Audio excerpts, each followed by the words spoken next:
Here's some price for Friday, October 10th, 2025, and we're a presentation of Bet365 coming to you from the Pacific Toyota Dealer Studio here at the historic Wall Center. Visit shoptoyota.ca or your local Pacific Toyota dealer. Matt Sakaris with Blake Price, four-time Juno Award winner Mike Rogers, and Hidden Switches conducting things. Big show coming up for you. We're underway in the Vancouver Canucks season 2025-26 and underway with a victory after last night's proceedings at Rogers Arena. Fun night. Just nice to know there's 2 points on the line after watching all those preseason games, knowing that you are going to get everybody's full attention and 100% effort from both teams on the ice.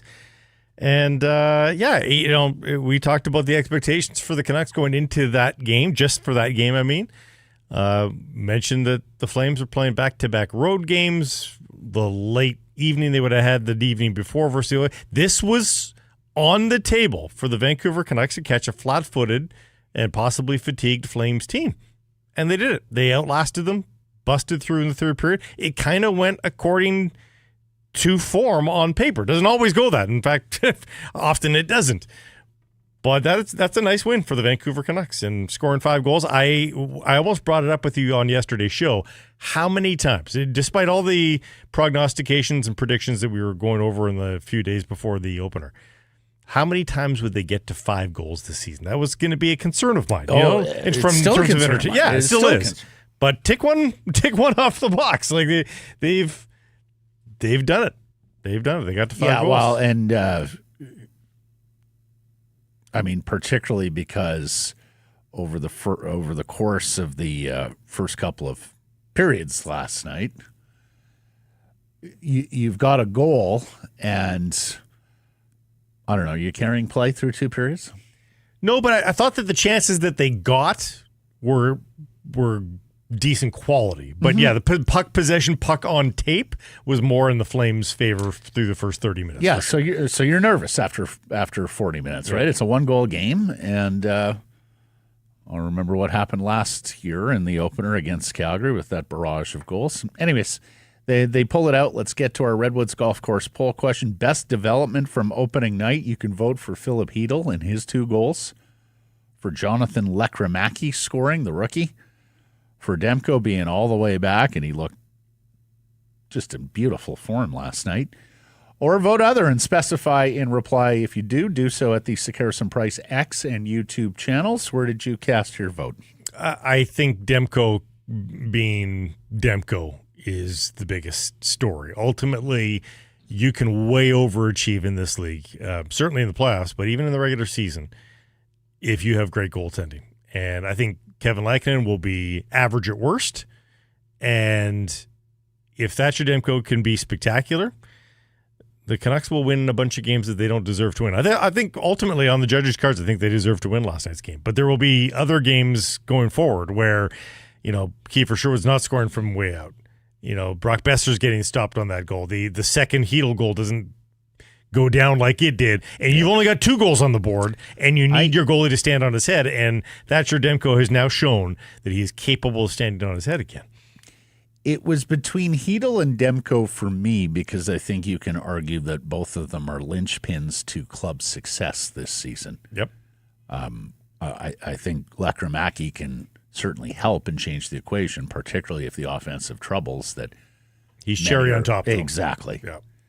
But to me, both of those guys need to be part of your solution on a night-to-night, game-to-game basis. I voted Chytil because I just have more confidence in Demko being able to do his part there. Mm-hmm. Like, for me, with Demko, it's just about good health. Like, if Thatcher Demko is healthy, I have supreme confidence in him being one of the best goaltenders in the National Hockey League. I have far more concern and insecurity about Filip Chytil holding down that second line center spot all season long. So for me, if we're talking about developments, Filip Chytil scoring goals, looking dangerous, I mean, he should have had a hat trick. I'm starting to have fewer questions about his ability to be a skillful player. Based on what we've seen in the preseason. There was skill there, but yes. But 2020 is a different kind of player. Like he is not playing like a 2020 kind of guy. You know, like that's not what we're seeing out there stylistically. That's a better looking player. Again, until you've done more than that, you haven't done more than that. You're not more than that. But I'm just saying there are signs there to me that he is more than a 2020 player. But he's got to stay healthy, and 1 down, 81 to go. Our friends at the Redwoods Golf Course are offering children 6 to 16 private and semi-private lessons. They are available to your schedule. You look outside at a day like today and you go, oh, not really a day for golf. But here's the thing. They have the heated and covered range, so you can go out there and hit balls until your heart is content. Set your children up for the sport of a lifetime, and they do custom corporate events out at the Redwoods. So whether you're doing a team building or networking event, these corporate packages include lessons if you'd like and a food and beverage component. So check those out as well. Go to redwoods-golf.com/instruction. Time now for our top story, brought to you by Yellow Dog Brewing, Neighborhood Brewing, Foolish Winery. Canucks with a resounding 5-1 victory over the Calgary Flames in the home and season opener. Filip Chytil has a team-best 5 shots on goal. He scores twice. Lekkerimäki, Besser, Kiefer, Sherwood add singles. 10 of the 12 Canucks forwards register a point. Poor Ratu and Braden Coots playing his first NHL game, the only one not to. And Chytil spoke in the postgame. Hadn't heard a ton from him in preseason and training camp. So let's hear from him now. He's not resting on the laurels of 2 goals. He says he's got a lot of room to grow here. Still a lot of things, like there was still a lot of chances I could score a hat-trick. I didn't, so there's still some stuff in defensive zone what I have to focus on. So yeah, there is still so much room for improvement in every aspect of the game, and that's why I love it. Come into the rink every day and focus on that. Were you happy with your pace tonight, though? Just your production and your pace? Yeah, the pace. I think the pace was good. We are set up this year. It actually helps me a lot to my game. We quick up the pucks very very fast, and it helps me in my game as well. So it was a good game overall, and I think it's great to, even for me personally, to build on this performance. He would go on to say that he's just unaware of the talk and the chatter and the doubters about him holding down this second-line center position for the Vancouver Canucks. And he said, "Hey, go ahead, talk, free to talk, do whatever you want." He's going to focus. It seems like he's hearing it because he seemed like he was providing answers for all the questions. Mm-hmm. I love a couple things. I love the I'm not done yet. I love that I've got tons of room to grow. That's just great to hear if you're a Canucks fan. And I also like what he said, that we're set up better with defensemen. He didn't say defensemen, but he said we get the puck early and get the puck to him in stride. And Philip, you should have been here last year at this time. Yeah. and this is what we've talked about of, yes. Wasn't a lot of that. Yes, they are sound defensive defensemen, but most of them are pretty adept at firing a puck a forward in stride too. And I think that's ultimately, even though they got no assists last night, the defensemen, mm-hmm. I think that's ultimately going to be how this lackluster on paper offensive group can actually be maybe a little bit of an overachieving group. First of all, odd that Hughes doesn't get a point in a 5-goal game. Yeah. Secondly, really outside of Derek Forbort, I'm pretty confident in the rest of them being able to hit those. But he's sneaky good too. No, fair enough. And when we, and last night might have been a pretty good example actually, because, and we learned this from Dallas Aikens way back when, the former head coach in Edmonton, in Anaheim. He was doing media. He joined us on a trade deadline show years and years ago. And we asked him about, I believe it was Jeff Petrie. who was traded that day, if I'm not mistaken. And he said, and I'll paraphrase, he said, sometimes you guys look at box scores and point totals, and it doesn't tell the whole story about defensemen who can transport pucks or start plays in their own zone that doesn't wind up getting on the score sheet via an assist, but is a big reason why that the puck transitioned the other way and we scored. There's a great Canuck example of that, Matt. Chris Tanev. Chris Tanev helped the offense. Yes. Didn't get any points, but, exactly. But he helped the offense. Right. And so I think you're going to have a little bit of that going on with the Canucks. That is one of the things that we have talked about here through the summer and through preseason and training camp, that, okay, even if you're not going to get bundles of points from defensemen outside of that top pair with Hughes and Philip Hronek, do you have enough quality sticks on defense, quality passers on defense, that you're going to get plays going the other way, even if those guys don't exactly, benefit from a stats point of view? And yeah, I think we saw some of that last night, and I think you have to feel good about this group of Canucks defensemen on that score. Demko stops 17 shots. He loses the shutout in the third period, but he looks like his old Vezina finalist self. He also moves past King Richard Brodeur and into third place on the all-time list of goaltending wins for the club with 127. He had, was it 2 wins at Christmas? Yeah.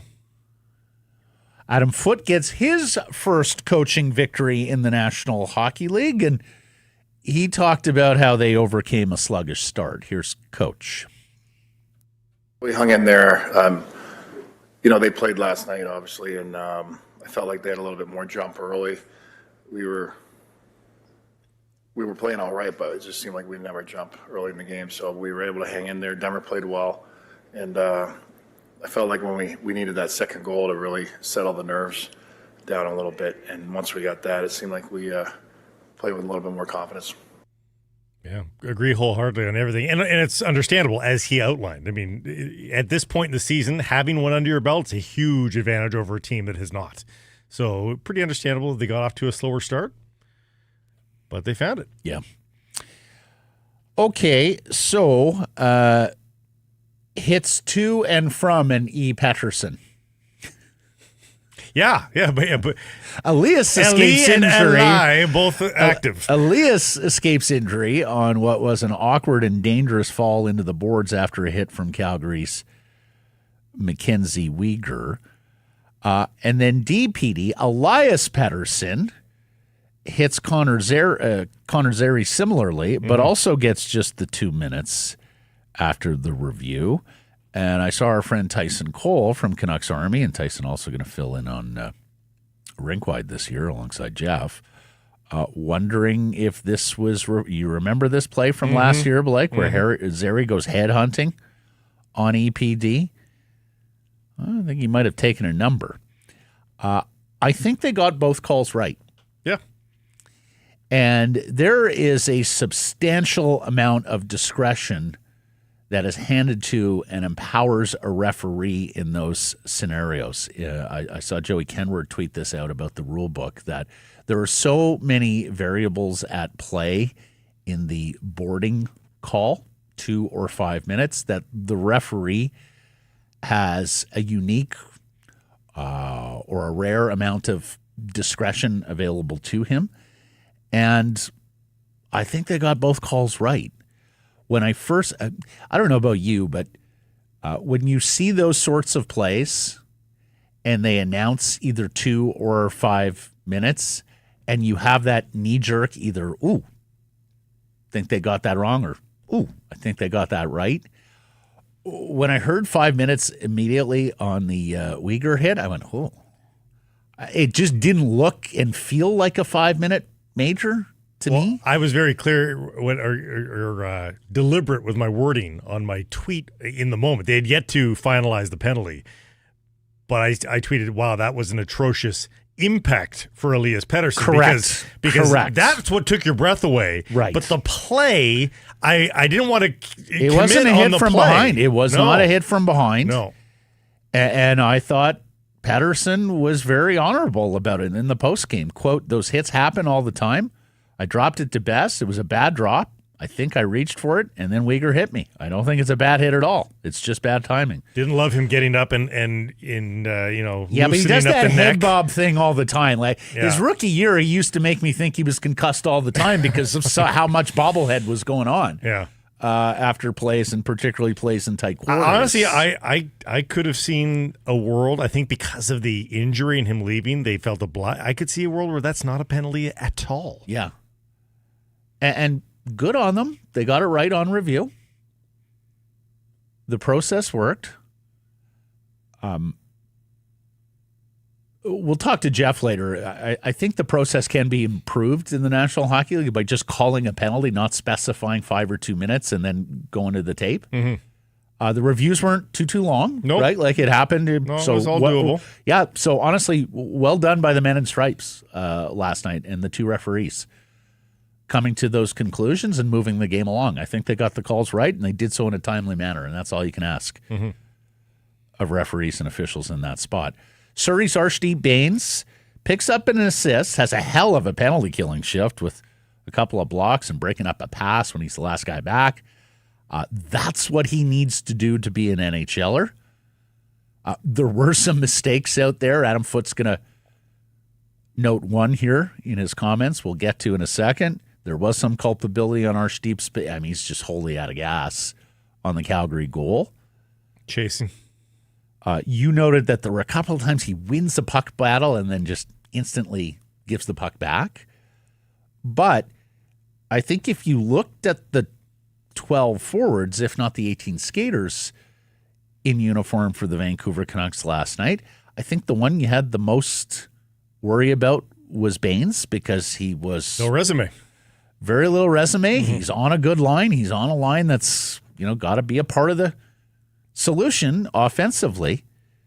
So here's head coach Adam Foote raving about Surrey's Arshdeep Baines. I thought he was really good tonight. One shot he blocked was his own fault. He was a position. So no, I had to say, no, and I loved his game, and the other one was great block. But the beauty is, there's good hockey players out there, and they're going to do that to you, and they turn him around. And what I like is he sacrificed himself for the team, and I thought he had a great hockey game. I mean, he held in there. We had to change ups here and there and some matchups with power plays and PKs and guys' energy. Just kept telling him, hey, you're playing good. Don't worry about who you're playing with. And I thought he kept going with a motor. He's going to learn. He played so well as far as his energy and his speed. And a couple of things that are in my head, our coaches will fix those little things. See, I would have actually been ticked off by that comment if there was no bottom line for Baines. Because I don't want to be praising the work ethic and the shot blocking of a second-lined winger. But he's also penalty. But when provided the opportunity, when he saw an avenue to create offense and send that pass up to Chytil, he nailed that too. Yep. So in combination, now those comments are, because if you get a guy that can make that pass and do all that stuff, well, then now we're talking. Plays 14 minutes and 24 seconds, is credited with 2 hits, 2 takeaways, 2 giveaways, 2 block shots, did get in the face-off circle on a couple of occasions, did not win either draw.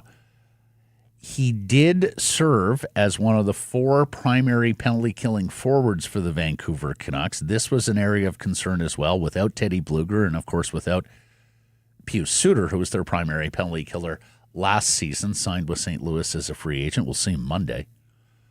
So it was Drew O'Connor, Connor Garland, Kiefer Sherwood, and Arshdeep Baines amongst the primary penalty killers. There is not a centerman in that lot, Blake. No. Though some centers did get some run. Elias Paterson, Atu Räty, Brock Besser, and Jake DeBrusk got some shorthanded time as well. That unit, terrific. Goes 3 for 3. Kills off all 3 Calgary. I think it's going to be by committee for a lot of this. Well, when season. Bluger drops back in, Teddy's sure, playing a shit ton on the PK because that's his role. But I think they're going to dabble with a bunch of guys and see who works best. And there's a bunch of guys with good work ethic here, and that's not always the blank check to be a good penalty killer. But it's a good starting point at the very least. Mm-hmm. Now, power play. not so good. No, like they've never practiced it, even though that was the entire practiced it a focus lot. on Wednesday. They practiced it a lot. On Wednesday, that was the practice, was power play. And it looked like they had just met each other. It was not very good at all. Yeah, they practiced it a lot, but the Vancouver Canucks could not come up with a goal. And I know everybody's looking at Evander Kane, and it did not look great. His feet just don't move fast enough. So, like, you're allowed to bobble the puck on the power play, but, you know, you got to move your feet then to reestablish possession and control. And I felt like that just wasn't there for him. So much so that there are already calls for Jonathan Lekkerimäki to replace him on that first power play unit. Yeah. And this was something that I talked about last week, Blake, and we've had a good discussion with Frank Corrado on this topic. I'm sure we will with Frankie again next week as well. So Lekkerimäki's a right shot, not a left shot, like Evander on that left flank. Yeah. And I understand that some of the passes and some of just the way the puck is rotating, it would be a little bit different for a right-hander in that spot. Of course, it's the JT Miller spot from last year too, right? And he's a left-handed player as well. But, you know, for me, having the ability of the two right shots, Besser in the bumper and Lekkerimäki on that left flank, and just the quality of shooters they are, is something I want to take a look at. But even more broadly, look, Jonathan Lekkerimäki is not a complete NHL hockey player right now. He's still a young player who's got a ways to go in a number of areas. I think he is ultimately going to get stronger. I think he's ultimately going to have to get faster. And then, of course, there's the defensive side of the puck and playing even strength shifts. But the one thing that he can do as good or better than any other Vancouver Canuck is shoot the puck and get that puck off. Like, the release and the accuracy are world class. And so I'm for putting young players in a position to succeed. And if you're going to carry Lekkerimäki and put him in the lineup on a nightly basis, knowing some of the deficiencies, knowing you're going to have to shelter him a little bit, like, I don't think he's going to be out there protecting 1-goal leads in the final 5 minutes of a hockey game or anything like that. Then I do think you have to find him ice time. Now, 13:42 last night, and that includes 2.5 minutes on the power play. Of course, he's not playing shorthanded at all. So it's 11 minutes and change even strength-wise. I just wonder if you get more out of him and get more goals for the team by putting him with that collection of terrific offensive players on the first power play unit. I'm all for it, not against it, even at this early junction. There is a go-between measure that Adam Foote could resort to if he's just reticent about putting the kid there so soon, and that is just flip-flopping DeBrusk and Kane. You know, again, the happy feet of Kane are just not there anymore. Put him in the stationary position as the net front presence with his big body. I think that would work. And I think the puck handling of DeBrusk is far superior. Yep. I think that's the go-between. If you want to do it in steps, do that first and then Lekkerimäki. I'll give you another one he could do. Besser is a terrific tipper of the puck and net front guy. Put him in the bumper. Put Kane in the bumper? No, put Lekkerimäki in the bumper. Oh, yeah. Then you still have your right shot in the bumper. And you still have a dangerous shooter there. And you've still got a dangerous net front guy. So you do, what, DeBrusk on the circle, Besser in front, Lekkerimäki in the middle, in the bumper? Lekkerimäki in the bumper, Besser at the net front. And who's left circle? Well, DeBrusk. DeBrusk, yeah. Yeah, fine with that too. Yeah. That's to me, that's more skilled, and that's, I think they're weighing whether or not you are coming down too hard on Evander Kane too early, perhaps. I think Adam Foote doesn't want to. Yeah, but, like, Kane was pretty blasé about preseason. And I get it. You're a veteran. You're a made NHL guy. You're coming off tons of injuries and surgeries last year. But hasn't played a lot of hockey. It's a really important year for Evander Kane. Like, the Canucks are not only reliant on him. He's the only NHL forward they added this summer, despite the fact they went into the summer looking for 2 to 3, including a second-line center. And, of course, he comes after the substitution of Pius Suter, who signed a pretty team-friendly contract with St. Louis. Yep. I mean, a lot of recriminations there. I was okay. I thought Evander was a worthwhile reclamation project. I didn't love the fact they had to take him on full ticket from the Edmonton Oilers at more than $5 million. Nope, didn't love that. We were told there were 3 teams that really, really wanted him, and that was the cost of acquisition Edmonton didn't want to retain. Okay, fair enough. But then you saw the Suter salary come in, and you went, wait a second, and he can play center, and he's a primary penalty killer. To me, that was not a good trade for the Vancouver Canucks this summer. And beyond that, personally, Evander's in the final year of his career. Or of his contract. Possibly he's looking career. to extend. He's looking to extend his career, right? Yeah. Like, so he's got a big stake in this. The Vancouver Canucks have a big stake in him.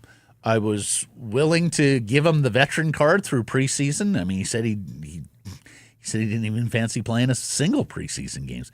I was willing to give him all those passes, those veteran passes in preseason. Fair enough. But if he comes out slow, then I think you might have some recriminations there too, right? Like, okay, maybe you did need to push it a little more. Maybe the coaching staff did need to push him a little more. In the third, I saw him lead that charge in the third. He started on a solo mission because I think they were mid-change, and he took a shot, rebounded right to him, and then he put a pass back to the point that went through everybody all the way down the ice. But there was still a step there, but I do wonder about conditioning. Not the fastest guy anyway at this age and stage of his career. But I do wonder about conditioning and if there's maybe a step to gain here as the weeks go by where he might be able to keep up just a little bit more. But, yeah. Ordinary. What'd you make of the pregame ceremony? Celebrating 30 years at Rogers Arena, nay GM Place, with a bunch of players from the 95 team, including Trevor Linden. Nice touch bringing Callie Quinn out.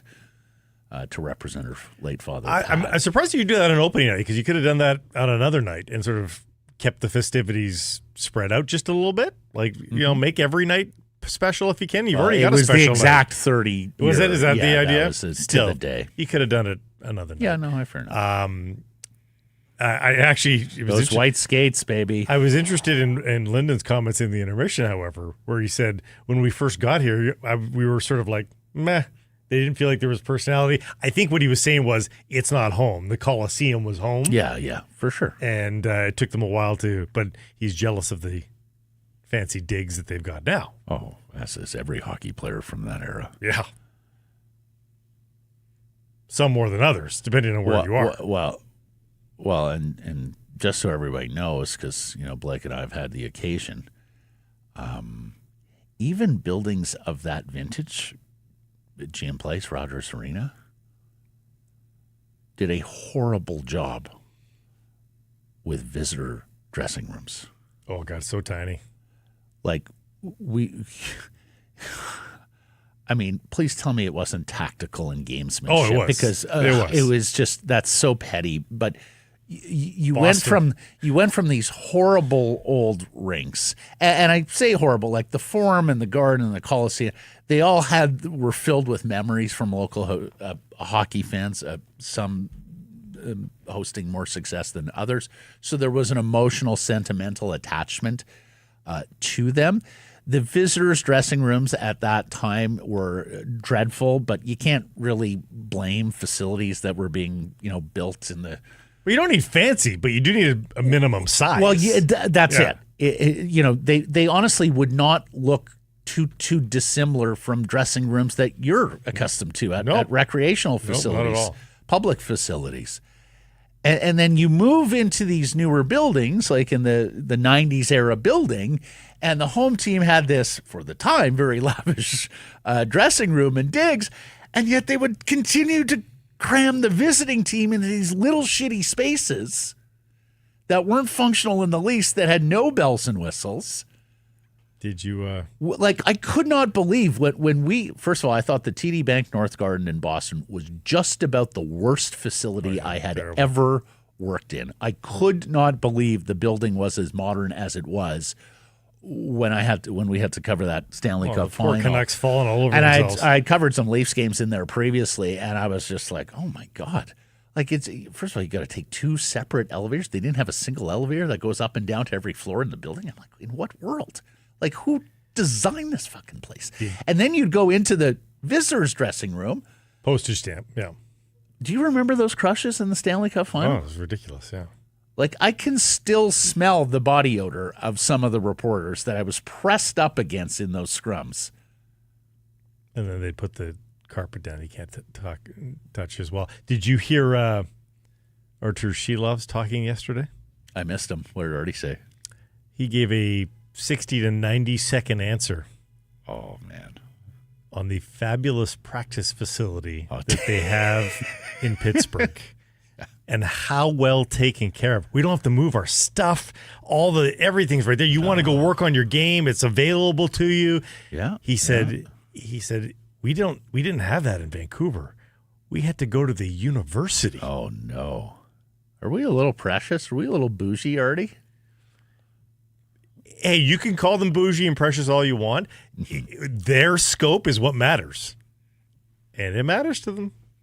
It matters. Even the Artie party was not too happy about driving out to UBC with his big bag. He's a goalie. He's got extra crap to lug around. My cousin who's in town said to me, when does Whistler open? I go, usually always by U.S. Thanksgiving. He goes, oh, is there enough snow at that point? I go, or they make the snow and make sure that they're open for the U.S. Thanksgiving. And he goes, oh, is that when Blake starts skiing up there? I go, no, Blake's a little bougie. He needs great snow. Come on. Now I do because I can. I used to be up there opening day all the time. Should I talk about what's on sale? Yeah. Yellow Dog Squirrel Chaser. Hazy Pale Ale, 4-packs on special for the month of October. You can look for it on sale at private and government liquor stores. And if the work stoppage has got some shelves a little bare, head to Yellow Dog in Port Moody. Mm-hmm. They'll always have beer for you. Yeah. That day is coming sooner and sooner, actually. What's that? The barren shelves? Wow. My local BCL recently, I was in there a week and a half ago, and I was like, wow, it's pretty sparse on the shelves. And then like 2 days later, my mom calls me and says, do you know our BCL is closed? And the one at UBC was closed too. Yellow Dog is probably excited about that to some degree. Now, they're not getting distributed, so probably not overall. But there's a government building just down the block here on Hornby. Mike and I walked past the picket the other day.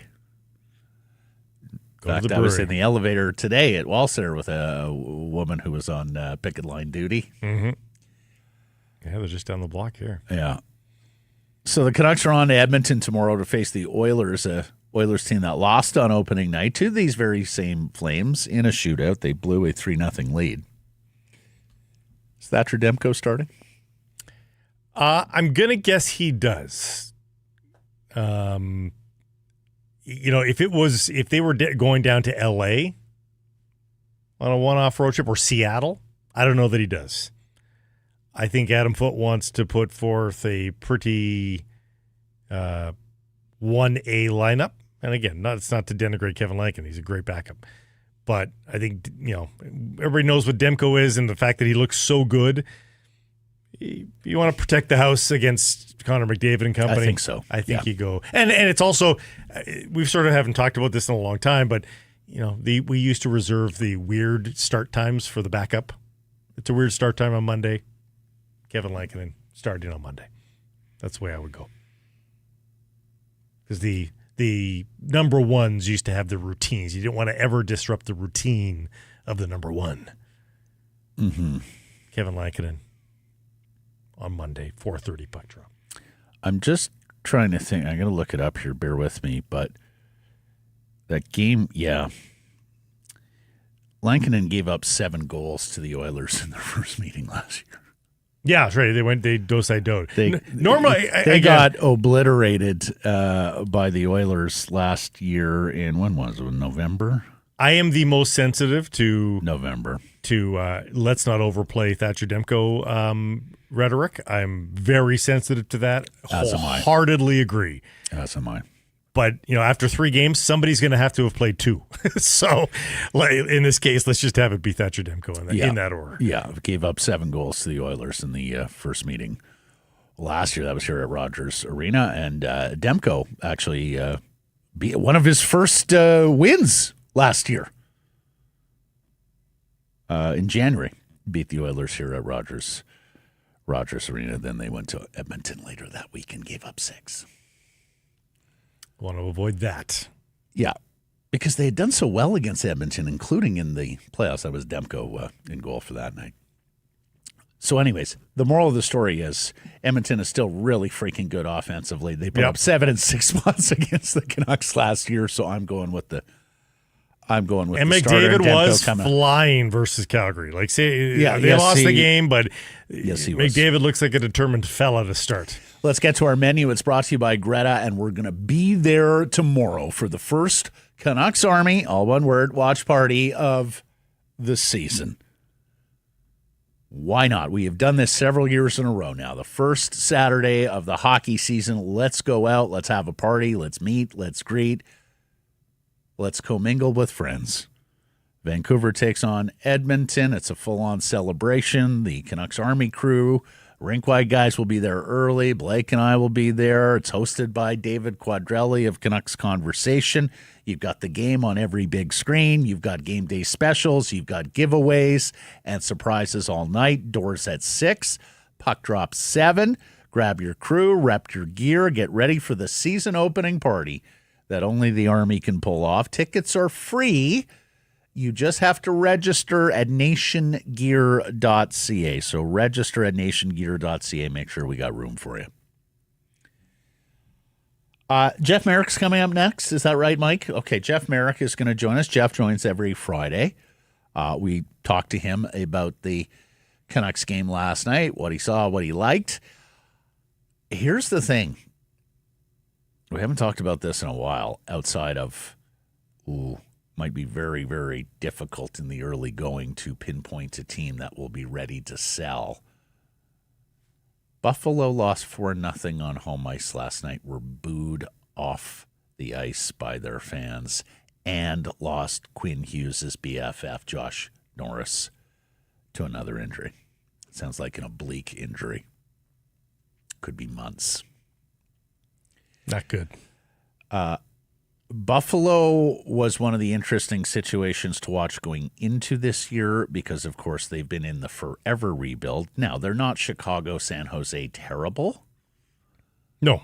But what they do have is a general manager who is probably on the hottest of seats in the NHL. And what they also have is an ex-NHL general manager, Jarmo Kekalainen, who is sitting there as tapping his GM fingers. in waiting, consultant, all of those things. Yeah. So if Buffalo gets off to a terrible start, and again, didn't score at home in the opener, it could well be a quick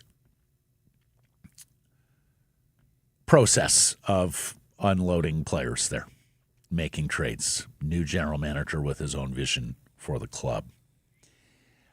And this is further evidenced by the fact there were a lot of people in that market that thought Alex Tuch, the big winger, either needed to resign or was going to be traded this summer. And they thought that because Alex Tuch's a Western New York guy, Buffalo is his home market. And if you can't get that guy to resign, what does that say about your organization? Well, Alex Tuch is into the final year of his contract. So that's a little canary in the mine shaft there with the Buffalo Sabres and what can come. Well, there's a lot of predictions. I'm sure the Tuch camp with his agent went, okay, if we resign here, like who's managing, who's coaching, what's the team look like? Maybe we just leave our options open. There seems to be a lot of consensus that teams may bail on the season a little bit earlier this year. The teams at the bottom. And if the Sabres are uncharacteristically bad, and that says something for them, you wonder if there's some changes there, both in the front office and on the ice. Blake, there could well be an advantage this year to bailing on the season early because so many teams have cap space. Yep. And you want to be the seller when you have the most number of teams with the most amount of cap space available. Yep.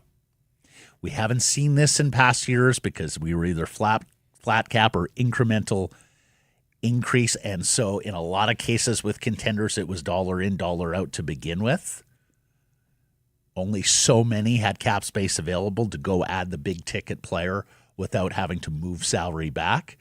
But there's enough teams in the National Hockey League with cap space right now for the first time in a half decade that you're looking at a scenario where you can make a purely future trade. Yep, we want that top 6 forward, and we're going to give you this prospect and this pick, and we don't even have to send money back. And it doesn't hurt that Gavin McKenna, while not Bedard Celebrini level, it doesn't hurt that he's out there. I think some would put him in as Bedard Celebrini level. Yeah. I think some would put him beyond both, really? frankly. Yeah, I think so. Well, you can ask Robinson. Yeah. Ask Cam when we have Cam on he's a nice first overall pick, and that's not going to hurt people's temptation to sell early, so we'll see. Yeah. Carolina has $10 million in cap space available to them. That's for the co-favorite on the betting line for the Stanley Cup championship. Minnesota's got $7 million. Jersey was $6 million. Montreal and Utah looking to take the next step. They're at $5 and $6 million available. So, yeah, a dynamic we have not seen in the NHL. Halfway through the season, Carolina can trade for Kirill Kaprizov. They would have the room.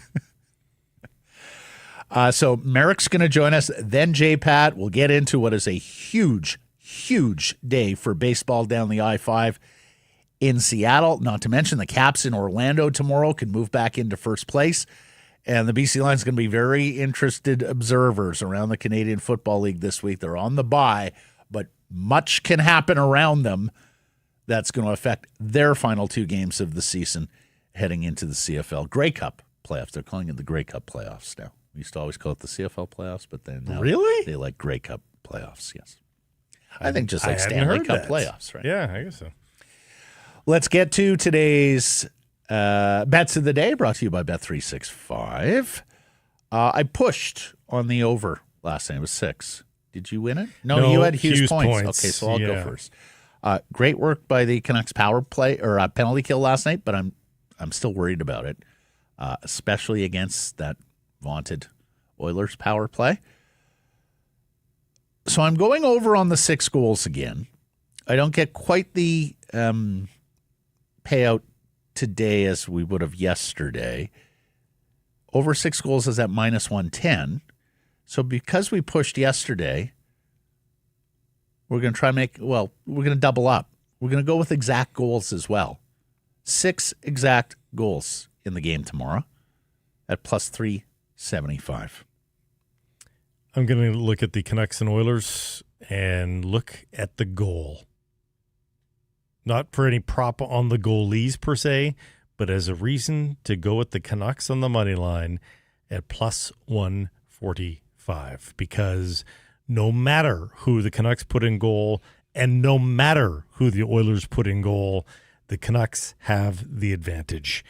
And based on the good vibes coming out of camp and game 1, I think the Canucks are shot out of a cannon here in their first roadie of the season, and they're able to sneak 2 points out of Edmonton. This segment, a presentation of Bet365. Whatever your bet, it's never ordinary at Bet365. Download the app, get in on the game, and use code NATION. NATION. When doing so, must be 19 or older. Please play responsibly. Jeff Merrick coming up next.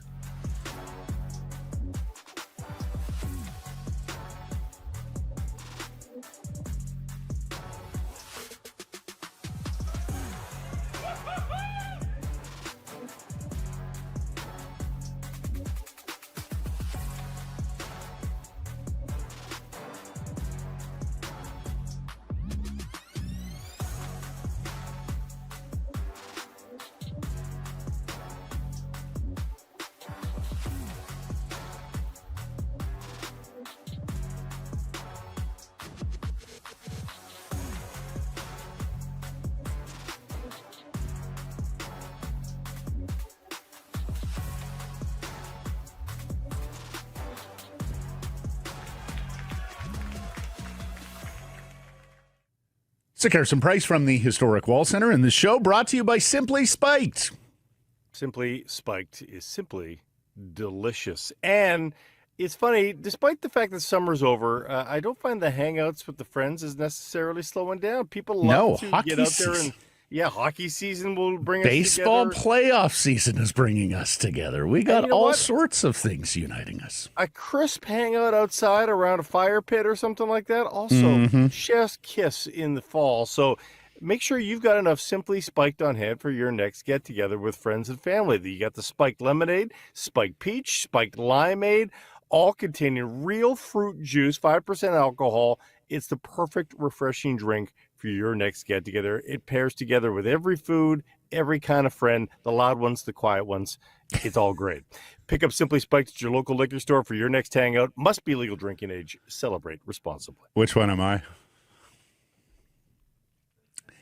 Question can go unanswered. Here's Jeff Merrick of The Sheet, weekdays on the Nation Network. I Hello. see you as being the after a couple of tipples, maybe being the one man conga line, the first with the lampshade. Is that you, Matty? Is that your Oh yeah, style? I'm grabbing Auntie by the hips, and here we go, hot, around the dance floor to Buster. Grabbing Windug. Auntie by the hips. Oh, my God. Yeah, I'm the demure one in the corner, wallflowering. That's awesome. No, that's me. That's party of one, Merrick. Okay. Yeah. What's up, boys? Yeah, I'm doing very Nice well. game Hockey last night. season's upon us. Nice Yeah. game last night by the What caught Vancouver your eye? Canucks. Nice What game. caught your eye? What caught your eye? Philip Chytil. I mean, I think we've all had our eyes on him, and you know, the going into the regular season.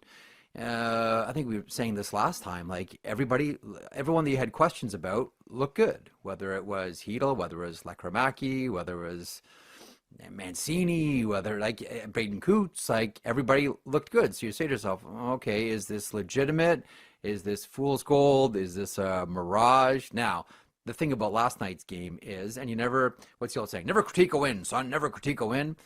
It's a game that they have to win, right? It's the back-to-back for the Calgary Flames. It's early in the season. It is the game that you have to win. But all you can do is win the games they present you. And that's the Vancouver Canucks did. But who caught my eye? Philip Chytil. And right away, not that you want to see anyone get, hit in the head with a puck, but I'm sure the irony wasn't lost on anybody that Chytil's first goal of the season was off somebody else's head. Hey, if you're starting to rent out other people's head trauma because instead of your own, I think Philip Chytil will begrudgingly accept that. How about the goaltender? He looked, again, I don't want to get carried away. So to take this with a grain of salt. I'm going to bring up a goalie's name here, and that's Carey Price. I always thought that Carey Price was the most athletic goaltender of his generation. We tend to think of athletic goaltenders as like big, like windmill saves and jumping all over the net. To me, an athletic goaltender is someone that gets to position quickly and efficiently and moves in the same manner. And that's what we saw from Thatcher Demko yesterday. It was like really efficient play, made, really good save, but it's like nothing spectacular, but it's those saves where you're like, yeah, he got the position fast. Yeah, he got there quickly. Yeah, there's a couple of breakaways. The Morgan Frost one comes to mind right away. A couple of breakaways where he looked really calm. And there was, I'm sure, like internally he's thinking like, okay, come on, that turnover can't happen. But he didn't let himself get distracted by it on either of those breakaways last night. I liked it. Like first test passed. A lot of players passed first test last night for the Vancouver Canucks, and front and center Chytil and of course Thatcher Demko. I thought Demko was really, really strong last night. Jeff, are you of the mind that if he stays with good health, given the quality of defense core that's in front of him, that we could be looking at a Vezina winner this year, or do you think Always he's said going? it. Yeah. Always said well, it. but the flip side is that Lankinen is probably going to play enough that I'm not sure Thatcher's going to have the raw totals of minutes and starts and all of that, because there's some other guys who play a whole lot and so are able to rack up some numbers. But you tell me. You're competing with Connor Hellebuck's games played, right? And that's probably what you're thinking of here. Yep. But haven't we all sort of recalibrated how many games a goaltender should play? Yeah, to some degree. Once upon a time was 70, and then it was 60, and now we're probably, with the rise of Igor Shesterkin specifically, we're probably in the 50s here. And I've always said, like, he has the talent to win a Vezina trophy going away. if he can keep the hospital bracelet off with that blue line in front of him, there's no reason why. There are just some players you look at and you say, if things go the right way for them, they can win this trophy. You know, like Nico Hischier with the Selke, right? Always kind of around the conversation, but it's never really, but it has the potential to win that trophy, but things just haven't broke his way. If things go right for Thatcher Demko, the quality of netminder is in there. I don't see why not. The Vezina trophy for Thatcher Demko. I'm not shrugging that off. First and foremost on his mind is probably Team USA. I would say even before Vezina. Do you think he's got his chance to worm his way back into that combo? I do. I think, you know, coming off of last year's playoffs, where we saw a couple of things. We saw Jake Ottinger outdueled by Stuart Skinner, and we saw the Winnipeg netminder freeze. Yeah. In that St. Louis Blues series, right? Like we saw Hellebuck get, like, how many times did you look at goals that the St. Louis Blues were scoring and say to yourself, man, Hellebuck looks locked. It's not that he looks lost. He looks locked. Like he is locked in and he can't move. And I'm no goalie guru or goalie expert. I don't know where that comes from or how a guy can look so profoundly different in the postseason than he does in the regular season. The only thing I can come up with is maybe the Winnipeg blue line isn't a playoff built blue line. They still don't have the size that you want. That's just me, like amateur observing goaltenders and trying to figure out why we're seeing two goaltenders. So I think the opportunity is there because I legitimately think that there are questions about Ottinger and there are questions about Hellebuck. And just like I look at, Team Canada, I say to myself, things break the right way for Sam Montembeault. Don't be surprised if he ends up running with the whole thing for Team Canada. I could see Demko, I could see Montembeault. Interesting. Lekkerimäki. He makes the team because he has a terrific second half of preseason and training camp. Beautiful goal last night. Boy, kid can shoot the puck, Jeff. And this team needs goals, and I think they're going to have to play them. And last night, you've already got Canucks fans on social saying he has got to replace Evander Kane on that top power play unit, the way he shoots it. It's early. I always grain of salt veteran players early in the season. Did Evander Kane look great last night? No. Did Evander Kane look, rusty and probably a little bit slow? Yeah. I tend to not make up my mind about veterans until we're getting a little deeper, a little bit deeper into the schedule. But not the best game by Evander Kane. But as far as Lekkerimäki goes, there are just some players where you want to say to them, look, when we get you the puck, that means we want you to shoot. So every single time you have the puck on your plate in the offensive zone, shoot. That's when you're going to get the puck. Like by the end, this is going to be a poor comparison. Another poor comparison out of me. The Edmonton Oilers had a line with Connor McDavid. I think it was Connor's second year, maybe first. Connor McDavid, Benoit Pouliot, and Nail Yakupov. And I thought it was a really interesting line because Connor did the Connor things. One-man breakout, one-man entry. Pouliot was everything along the walls and everything about, when you need someone to fetch a puck, he was the guy. And Yakupov was in that position where it's like, the only time we're giving you the puck is when we want you to shoot. And Yakupov was just like, trained barking seal, okay, boss. And whenever the puck was on his stick, that means they want me to shoot. I kind of have that, not that I'm saying he's Nail Yakupov, but I'm saying the same idea. When Lekkerimäki has the puck, shoot. Because you can put up with all the other elements in his game if he's giving you that shot and those scoring chances. That's the vibe that I get from Lekkerimäki. When the puck is on my stick, that means they want me to shoot. And look, it's the hardest thing to do in the NHL. It's the hardest thing to do in the NHL, and this guy has that gift. And I saw the editorial last night too. Get Kane off power play one, and where's Lekker? I saw all of that. Let's pump the brakes. It was a really, really good first game. In terms of climbing the division, I think these first two games, and again, it's 2 of 82, we realize. But these two games have sort of given us a pretty good glimpse of what Calgary is. And they are kind of what we thought they were, I think.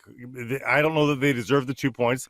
They scrapped for the 2 points versus Edmonton. And I think, they look like competent 80-point-something team versus the Vancouver Canucks as well. Anything different out of Calgary as we surmise how this Pacific Division might shake out? I don't know that I've seen, in recent time anyhow, 3 flukier goals that I saw the Calgary Flames getting back into that game against the Edmonton Oilers. Now, we'll get to the San Jose Sharks in a moment, but yes. Yeah, we have a contender there's from last that night. one. And I do want to talk about the Blake Coleman goal and the Jack Eichel goal, so I'm glad you're going to lead me there. But like, I looked at that game, and there's like, you know, like the Oilers are like painting Picassos with their passing in the offensive zone and scoring gorgeous goals. And then we're reminded that this is still a game with a rubber puck played on frozen water, and pucks bounce and weird things happen. We saw 3 weird ones from the Calgary Flames. I will say one thing about the Flames in the 2 games. Nazem Kadri looks like he's working his ass off. He always really works hard, but especially that game against Edmonton 2 nights ago, I wonder if Kadri knows or feels or senses or has requested, I don't know, that he'll may have a different address at some point this year. Yeah. And he doesn't want to waste, a chance. Look, I don't think it would surprise anybody if he ended up in, Dallas, for example. And I don't think he wants to squander any opportunity. I think he really wants this to be a good year for him on a Calgary Flames team that is, very much going to be a rebuilding yet hardworking team. I think Morgan Frost has looked good in the 2 games that we've seen him. Like the one team that's played 2 games that they look profoundly different, like 180 different, are the Los Angeles Kings.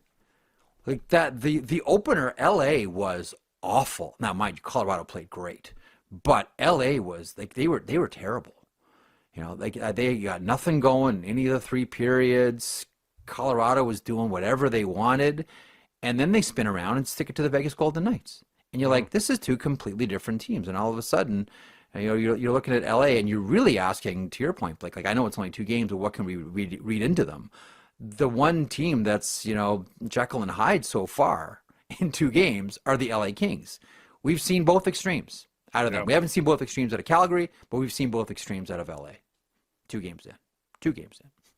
2 games. I want to ask you about Rick Tocchet's team that scores 1 goal on 20 shots. Blake, sound familiar? Yep. The good news for new coach Tocchet is that there were some other happenings in Philadelphia sports yesterday that will steal the limelight from the Flyers' loss.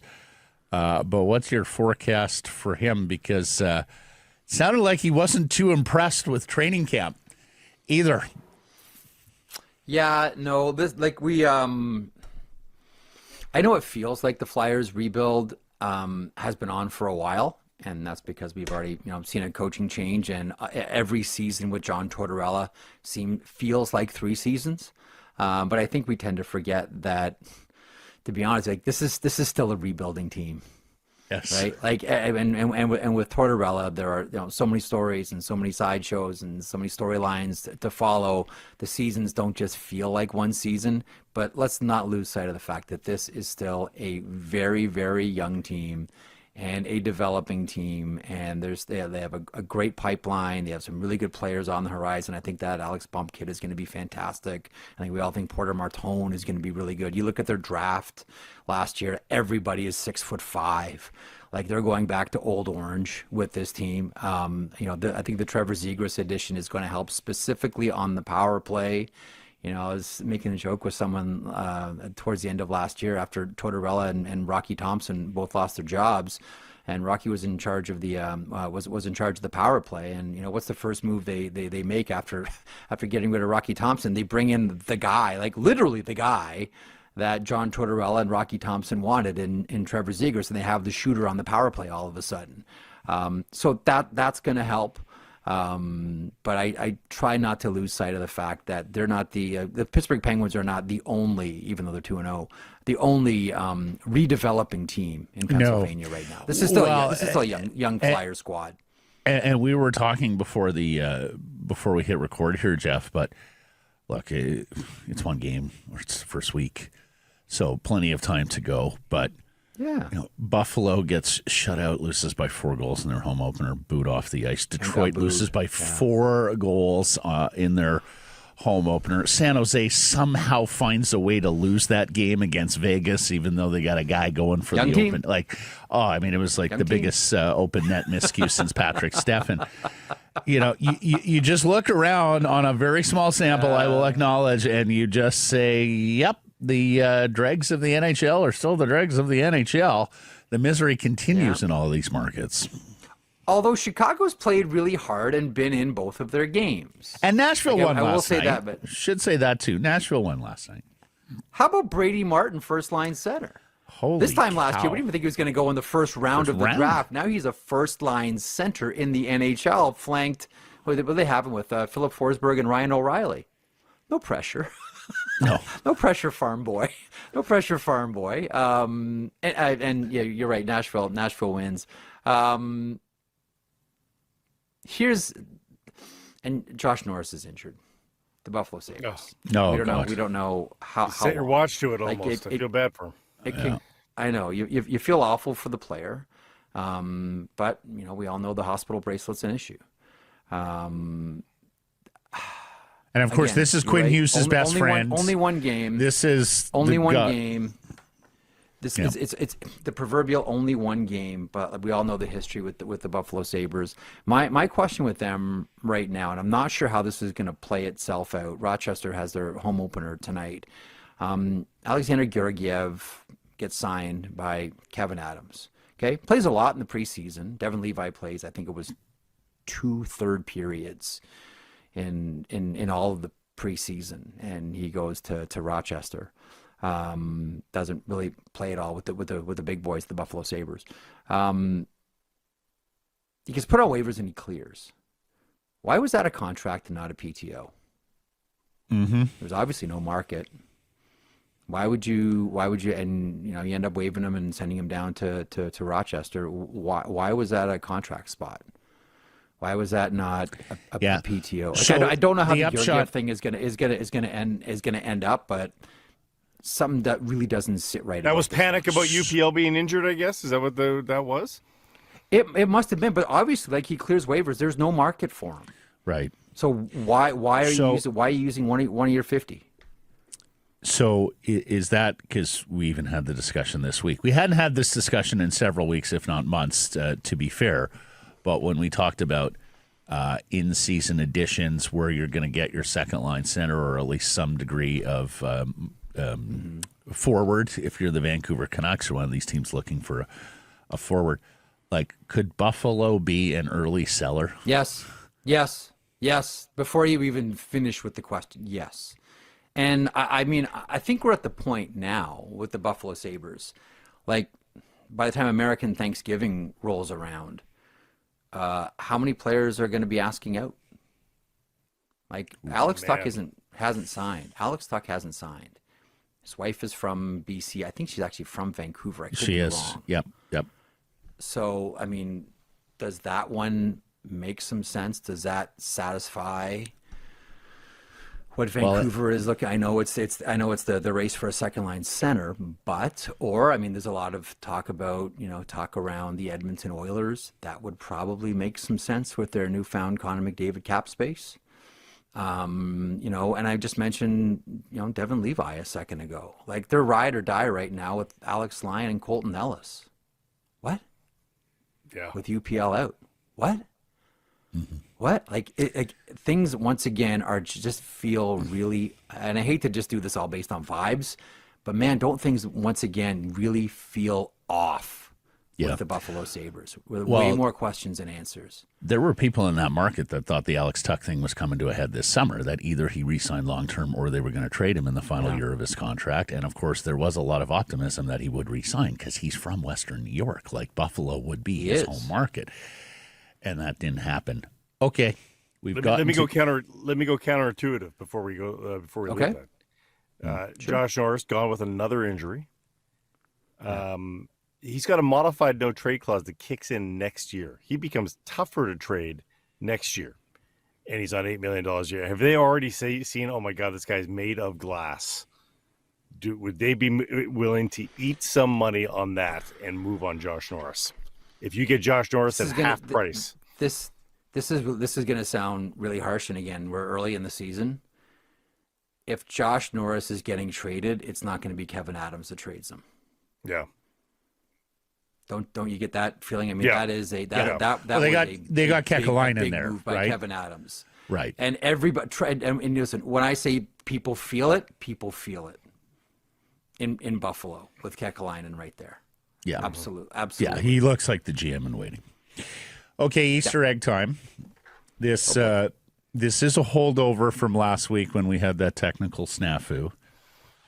Blake is aware, so you don't have a tag team partner on this one this week.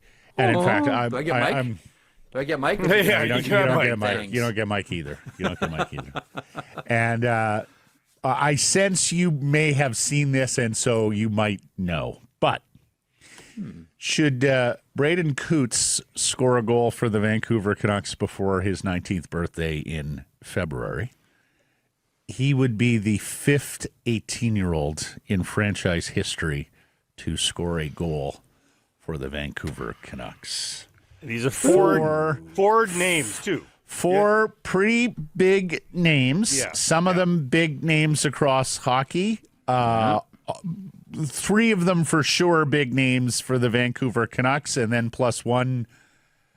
The fourth guy's a little more obscure, but he's like right up the Jeff Merrick alley. Yeah. So 4 18-year-olds have scored goals for the Vancouver Canucks. Think of baby faces at the NHL draft. Yeah. One of them's a Hall of Famer. Is Bo Horvat one of them? No, Bo got here at 19, so he missed 18. One of them is a Hall of Famer. One of them has his number retired by the Vancouver Canucks. Trevor Linden. Yeah. Trevor Linden is correct. Is The Hall of Famer is sort of Henrik Sedin. No, Nope. not at 18. 19 as well. Yeah, Did they get here at 18? no, I think it was 19. 19. What the Hall of Famer is the guy who got away here. Yeah. The famous guy that got away in Vancouver. Cam Neely? Correct. Yep. One of them is the last 18-year-old to play for the Canucks more than 3 decades ago. European. Ooh. And loved him, Wayne Gretzky. And loved him, Wayne Gretzky. He loved himself some Wayne Gretzky. He wanted to be Wayne Gretzky so badly. Arrived looking like Wayne Gretzky. Peter Nedved? Very good. And now the obscure one, Jeff, but I'll give you more hints here. Okay. A 4th overall pick. Big boy. Big boy. Out of Kitchener, Ontario. Played for the London Knights. Mid-80s. Jim Sandlak? Atta boy, Jeff Merrick. Oh, How right did on. There weren't a lot really, of people that I would go to and say, I think he can get the 4th on this list. But I was like, Merrick, mid-80s, OHL, Yeah. I think Merrick might get this one. So atta boy, Jeff. Well done. Yeah, Jim Sandlak, whose son Carter is officiating in the NHL. Oh, Doesn't okay. make you feel old. Good for Yeah, him. no I mean, kidding. I should probably double check that. Hang on. Jim Sandlak was a monster, like yeah. 6'4", 220 Carter in the Sandlak, yeah. mid-80s with hands. Like, wow. He had a fine career. yeah. Wasn't a superstar, but he There you was go. a darn good player. Yeah. Really, really solid guy. Great along the boards. Real tough. So Carter Sandlak, age 32, Vancouver, BC. Yep. Yeah. Carter Oh, he was Sandlak. born How here. many- First game, March 22nd, 2022. Seattle and Arizona. Carter Sandlak. Just so we all feel a little. I always love playing that game. Like, Well, he hey, got let's- prime let's billing feel old early here. in his career. Seattle, Arizona. They gave him the good stuff. in Arizona. Yeah. Right. Awesome You got stuff, the, Jeff. Thanks, boys. Have a great week, All buddy. right. We'll catch up. Redeem myself. You on certainly have. That was amazing. Thank you, Bravo. Jim Sandlak.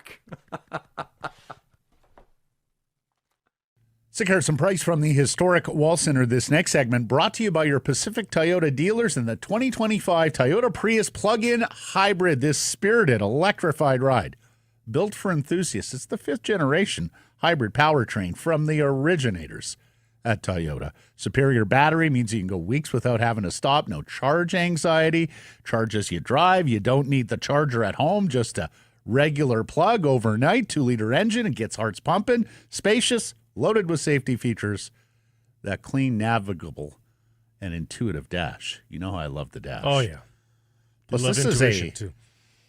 Indeed. Yeah. This is a handsome vehicle. Spectacular lines. It's got the profile of a sports car. But you're a big guy. How do you fit in a I Prius? fit magnificently, and it not only fits me, it has room. Fold down those back seats for your golf clubs, your hockey gear, even if you're a goalie. And you can lease the 2025 Prius plug-in hybrid SE from $99 weekly at 3.49% APR for 64 months with $3,600 down. Includes a $3,000 discount. Visit shoptoyota.ca or your local Pacific Toyota dealer today.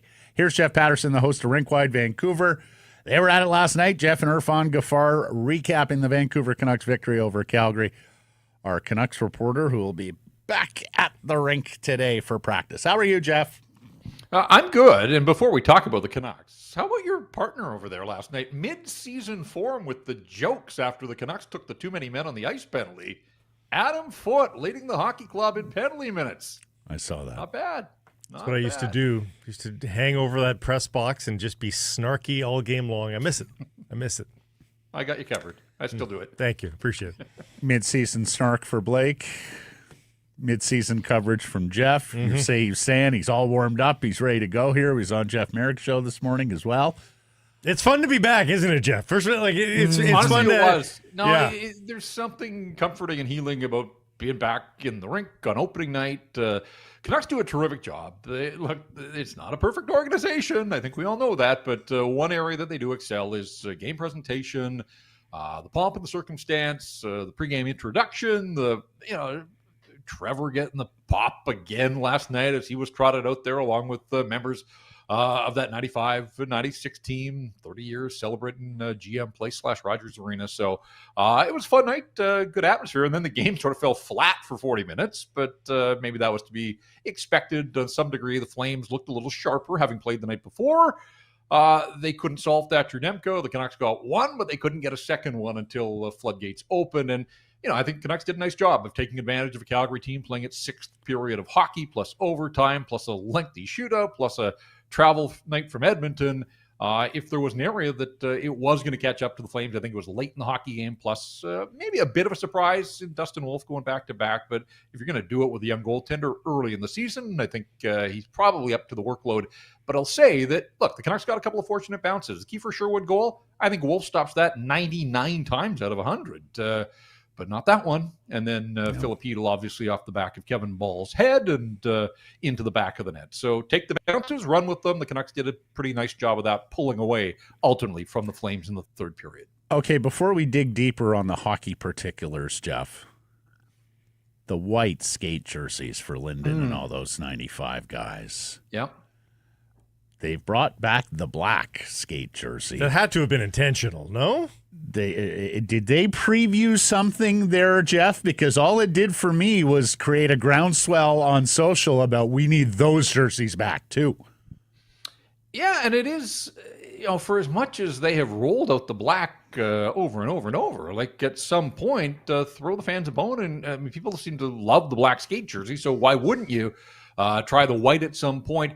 To the best of my knowledge, the organization hasn't released a schedule for the Blacks this year. So when I saw the Canucks practicing the last couple of days, figured that was with an eye towards opening night. But beyond that, I don't know. I mean, they've got the Orca is down at center ice as the primary logo. So I saw people noting that as well. But I'm with you. Like, sign me up. And look, I say this every October. I still think for a Halloween lark somewhere along the line, bring back the Flying V's. I would be all for it. Just a one-off. Doesn't have to be a regular thing, but lean into it. Kevin Lankinen. Did you see the Lankinen jacket? He's clearly Absolutely, into the it. Flying V, baby. We need it back too.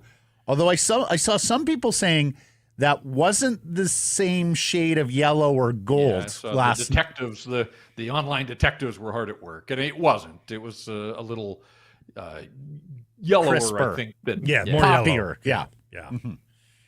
Okay, now that we got that important stuff out of the way, let's get to the Redwoods Golf Course poll question. Not that Redwoods isn't important. They are most important. Best development last night. Chytil's 2 goals, Lekkerimäki scoring, Demko all the way back, or feel free to go off the board.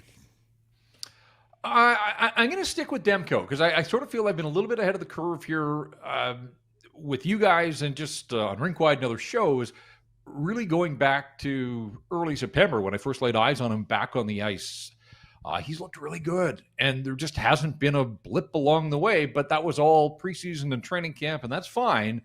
But when the curtain went up on the regular season, was he going to be there? And again, there'll be tougher opponents. There'll be Saturday night in Edmonton. But he was facing the Calgary Flames, and the breakaway save off Coleman, the save off Sharangovich on the power play. It wasn't just timely saves in a close game. I thought it was the ease with which he made those saves. Like it looked like it was in his sleep. It didn't look like a guy that had basically missed a season at all. And so I've been impressed with him throughout, and nothing changed in that regard. But I so firmly believe that even more than Elias Paterson bouncing back with 90 points, I think Thatcher Demko can change the conversation around this group and what's possible for them if he gets them Vezina caliber goaltending. Now, he's not there yet. It was one night. It was against a team that didn't make the playoffs last year. I get all of that. But the signs are so good, trending all in the right direction here. If he can get back to his Vezina form, then look out for the Vancouver Canucks, because I do think that could change the conversation around this group. So for me, there were other nice stories there, don't get me wrong, but I think getting Thatcher Demko, shaking the rust off, this is a guy that had 2 wins at Christmas time last year. Think about that for a sec. He's got 1 already. Where is he going to be at Christmas time if things continue to progress in the right direction for him and the hockey club? So just a really nice start to Thatcher Demko, making goaltending look easy, and we all know that it is not. We've cautioned against expecting this team to be super entertaining, yet last night, despite giving up sort of some great third period, some possession in the middle period, they ultimately are pretty even stats wise. High danger chances, according to National Stat Trick, at least they're doubling up the Flames 4-2, and they're pretty much even on overall scoring chances. But for the most part, their best chances were in transition. They looked really good on the fast break, Jeff. And it's one game, but the fact they're capable of doing that for at least one night shows us that the bar is there to clear, that this team might be a little bit better in transition and might actually rely on that a little bit more this year. Well, where that's been a storyline through camp and the preseason, and we've all banged this drum about defensemen jumping up into the rush. It was interesting. They scored 5 times, and no defenseman figured on the scoring at all. I think Quinn Hughes last night, and we know that Quinn's going to get his points, but he remains tied with Alex Edler for at least one more game. First point of the season, next point will be the one that pushes him into sole possession, a top spot. I thought it was a sort of an iffy game for Quinn. He just didn't, and he had a great preseason. In the preseason, he looked totally dialed. I thought the puck was hopping and bouncing off his stick a little bit.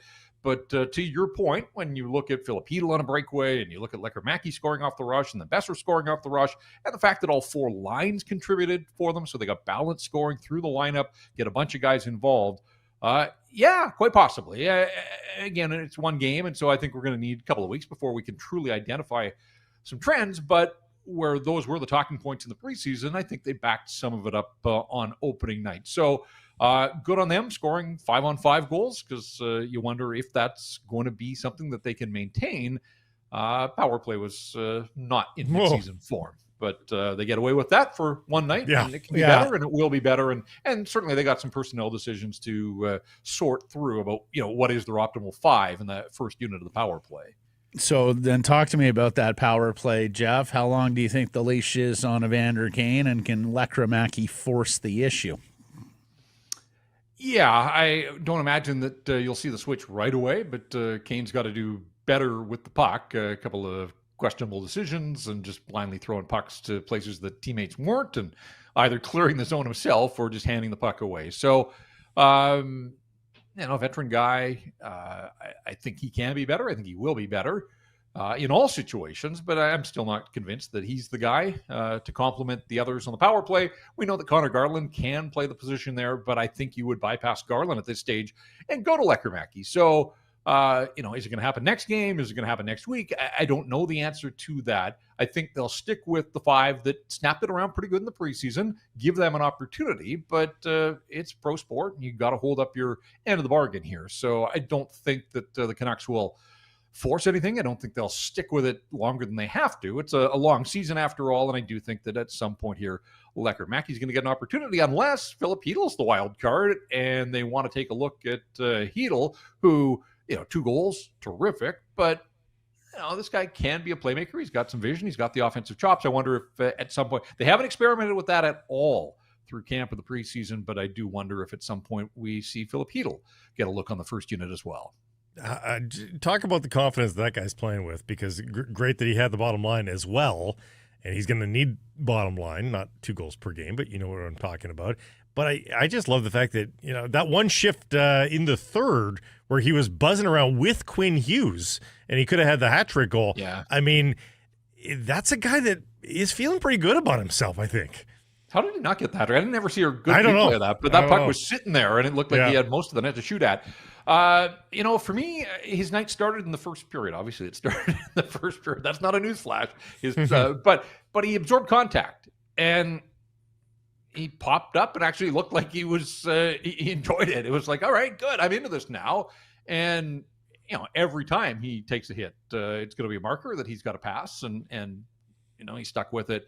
Speed's on display. It's been there ever since he set foot in this city last year. Scored in his debut against the Red Wings after the trade, and then scored 1 goal the rest of the way. So for him to get out of the gate with a pair, couldn't ask for a whole lot more. I love the finish on the breakaway. Great pass from Arshdeep, but a couple of stick handles. He looked confident. He looked like he knew like from the blue line in, he knew what he wanted to do, and then he pulled the trigger. And so nice play all around there. He looked excited, obviously. That one separated the Canucks from the Flames, was sort of game over, I think, at 3-0. And so a couple of big goals by Filip Chytil after he took that penalty to start the third. Some anxious moments in the penalty box, but penalty killers picked him up, and away they went from there. I'm a deep cut fan, as Matt knows, so let me ask you about a deep cut. It's probably the only time we'll touch on. What are we going to do with that struggling Hughes character? No. Okay. Ratu doesn't get a whole lot of discussion, and it's sort of another one of those kind of games for Ratu. His line gets a goal, he doesn't get a point on it, but his streak of not being on the ice for a goal against continues. He was 4-0 for his line, shots for and against, 4-0.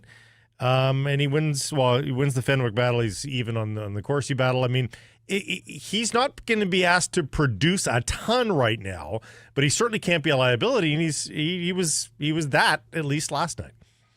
Yeah, I thought it was a fairly quiet first half of the game for him. There was that sequence in the second period. Was it shorthanded when he was surrounded? He was wearing 3 Calgary Flames. Yes, and he still got a shot away. And I thought, okay, like he made something out of nothing there. Like I thought that puck was just going to roll to the end boards, sort of a pile of players, and was able to create something there. There was a sequence too. The first penalty kill of the night came early, the too many men on the ice. Elias Paterson came out for the first face-off, so that was of note. But the second face-off, Ratu out there for his face-off prowess, won the draw, and then made a beeline and was replaced by Drew O'Connor. And I thought, okay, that's interesting. But then later in the game, he didn't win the face-off.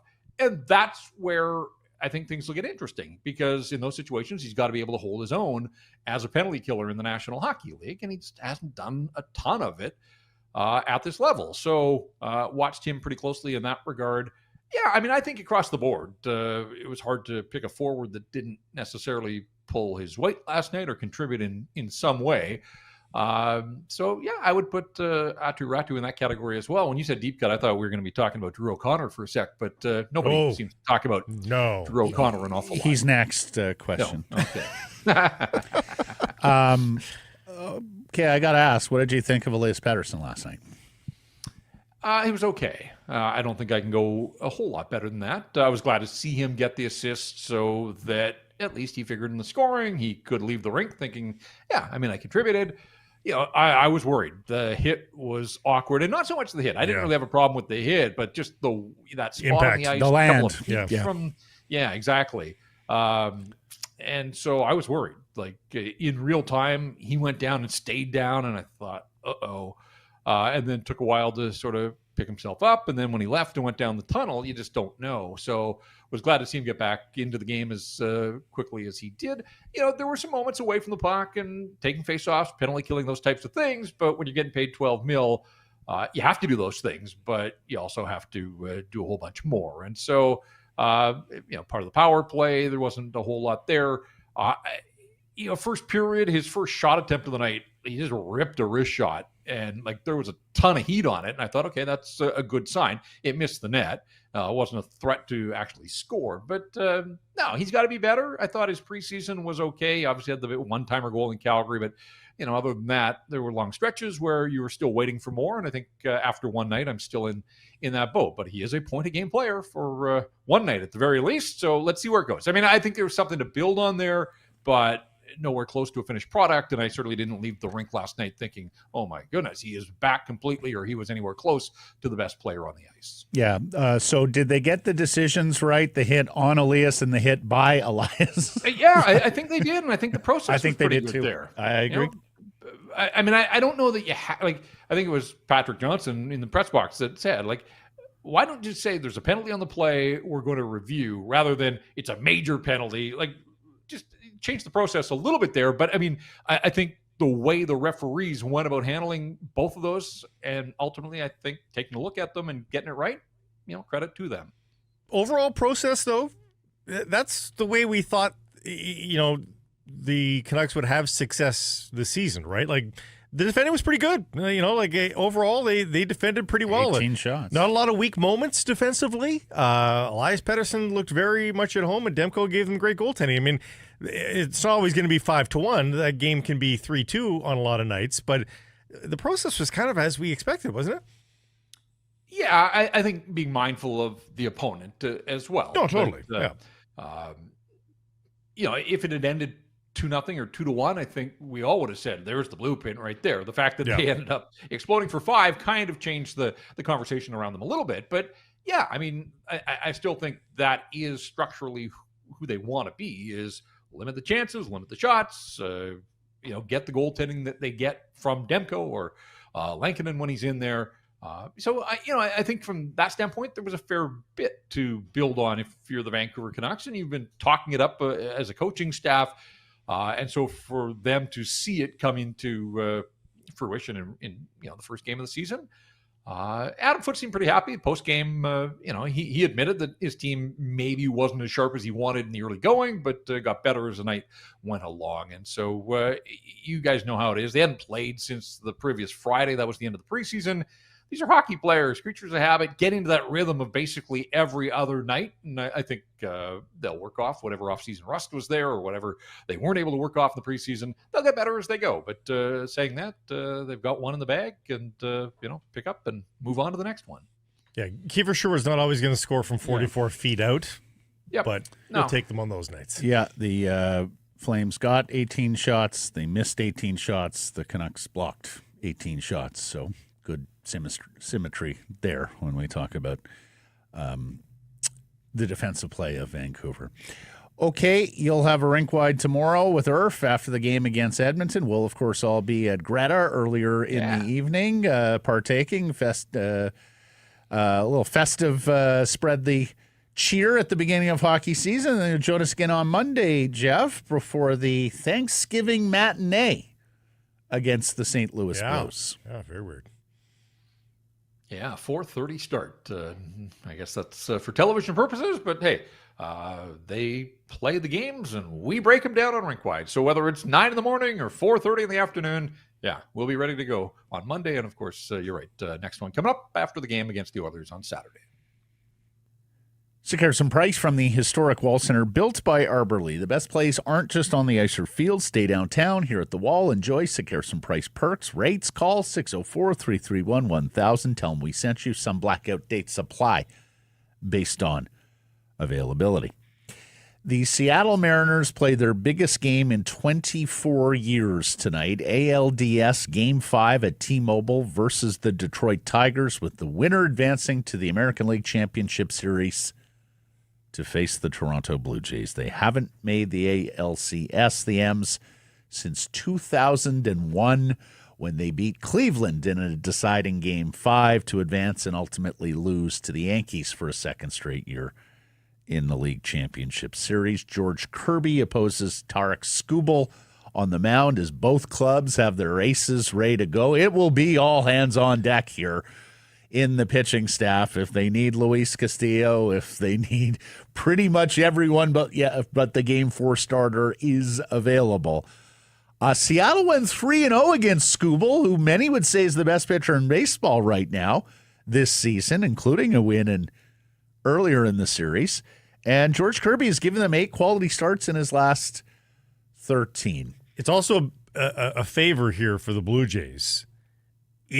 So you got two different scenarios. Either the Mariners win and we get our storyline that we've been looking for of the Mariners versus the Blue Jays, or the Mariners have done the Blue Jays a huge favor by taking this to 5 games at the very least, because by getting Skubal to go here in Game 5, it means Skubal's not pitching until Game 3 minimum of the ALCS, which means the Jays on home soil can take a 2-0 series lead without having to face the ace. Right. And if you give up the Game 3 and he pitches a fine performance there, you're still up 2-1 with a chance to get the split in Detroit. So it's worked out well for the Jays either way, or it's worked out well for a Jays fan in Vancouver either way, because you either get the dream especially matchup some of the Jays fans I know who are going down to T-Mobile Yeah. next week have already got their tickets and hotels. That's right. And that's the other thing here, Blake. There were some empty seats in Detroit earlier this week. Now, afternoon start, okay, understand, and DS, not CS. But when I think of ballparks that Jays fans have been able to take over, Seattle's and Detroit's are at the top of the list. Yeah. I mean, you remember the old days in Tiger Stadium. It felt like a home game when the Tigers were down and the Blue Jays had decent teams. The other thing about the American League is, and look, there is going to be a formidable foe awaiting in the World Series, whether that's the Dodgers, Cubs, or Brewers. But Seattle, as we know, has never gone to a World Series. The Detroit Tigers have not won since 1984. And the Blue Jays haven't won since 1993. Somebody's breaking a long drought. Wow, that's if they win. If they win. That's if they win. Well, Still a long ways to go. An AL team is getting the opportunity to break a long drought. Yeah. Now, Detroit's been back to the World Series. Seattle and Toronto, it's been a long time or never. And look, either way, I mean, I know they're in different divisions now. Tigers-Jays was a terrific rivalry in the late 80s. And, of course, we've gone over the conclusion of the 87 season when the Tigers nipped them on the final day. If it's Jays and Mariners, honestly, I would rather the Jays, but I'll be super happy for the Mariners, and I'll be cheering for them to break the loser club. No. It'll be a lot of fun. I know we've had some fun on the show, and we've had some fun on social, and particularly the old years on radio when talk of patriotism came up. But I say it all the time. I am for the Seattle Mariners unless they're playing the Blue Jays. Yeah. I want to see good things happen for that baseball club because it's a magnificent stadium. And I think there's a tremendous fan base there if ownership and management deliver them a good product. And they've cheaped out. And remember, 2 years ago, Cal Raleigh admonished the organization for not spending, saying, the reason why we're out or the reason why we're getting swept by Houston, take a look at those guys and what they spend. And one of the radio guys down there, whether it was Softy or Furness, I forget who it was saying, like, for those of you too young to know this, if the Mariners have a semblance of success, you will see a mania here that puts the Seahawks to shame. Even. Well, and the reason being is because in the NFL playoffs, even if you host the NFC Championship game, great, you get your huge victory, but then you have 2 weeks of build up to the championship game that doesn't happen in your city. No, exactly. You wash your hands of it at that point. Yeah. Whereas with baseball, you're there to the end. Exactly. You're getting those 2 game days in a row, and then and here's the more thing games too, Matt, is the longer you advance. The NFL is the shield. It is bulletproof. It is the king, for sure. But this is when you hear the phrase America's pastime. when your team is on top in baseball, Right. that is a thread in the fabric that is stronger than anything the NFL has built in pretty much every market, save for maybe Dallas. Like, honestly, it is something different in American cities. Green Bay. Well, I mean, what baseball delivers in the postseason, and I'll quote Bob Costas on this from years ago, is those moments where you can't wait to see what happens next, even if you can hardly bear to watch. Is it me, Matt, or Just the are intensity baseball of games it. in the playoffs crazier than any normal August day? I think you can make the argument that the first round of the Stanley Cup playoffs and then the baseball playoffs step up from regular season intensity and feel unlike any other sport. It feels like the nerves of baseball affects nerves, the players. That's it. The nerves. So clearly. The vibe in the stadium. Yeah. Like when it's either raucous enthusiasm and optimism, or that muted panic biting the fingernails. And I think terrified of what's going to happen next. It's why playoff-long performances like that of Oral Hershiser stand the test of time, because there's only been a handful of guys, and I think it affects the pitchers the most, Matt. Oh, for sure. We're about to get into the Phillies game last night. You're damn right it affects the pitchers the most. And the Phillies have a long history of pitchers crumbling under pressure. Oh.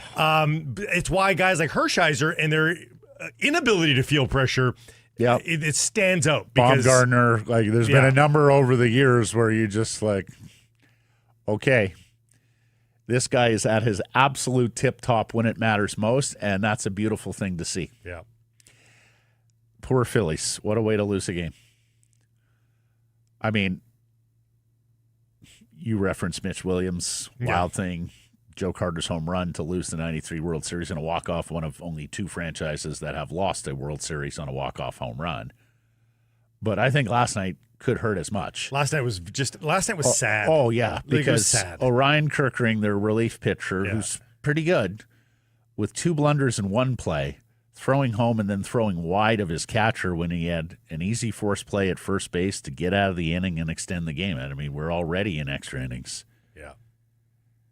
The Dodgers become just the second team in MLB postseason history to clinch a series on a walk-off error.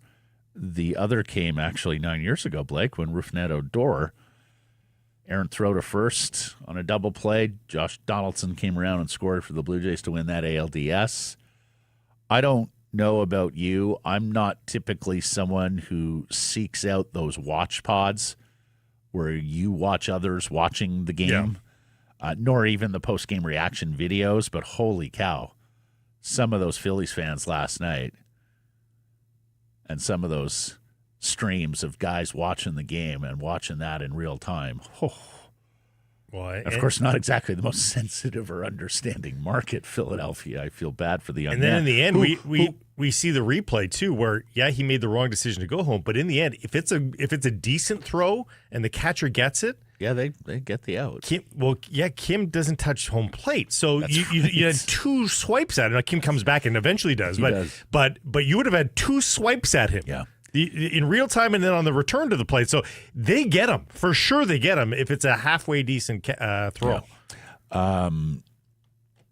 Full credit to Kirkering. He stood in his locker yesterday, post-game, made himself available, answered all the questions, took the responsibility. That dugout scene, though, after, Matt, 10 minutes after, he's still in the dugout. And I know. Teammate with his arm around him.